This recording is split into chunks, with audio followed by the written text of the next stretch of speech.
Indian youngsters, I am Sai Suresh. Today is day 5 of English speaking practice. I would like to talk about can and could. Can is present ability, could is past ability. Okay, let's start. Begin the paragraph. I can speak English better than before. I can communicate with people with more confidence. I can learn new skills like Python, Django, and AI. Earlier, I could not speak English fluently, but now I can speak English clearly and confidently. In my college days I could solve basic coding problems, but now I can work in real time projects.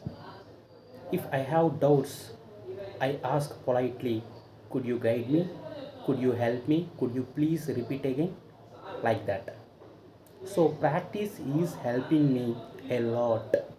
So definitely I can achieve my goals with discipline and consistency.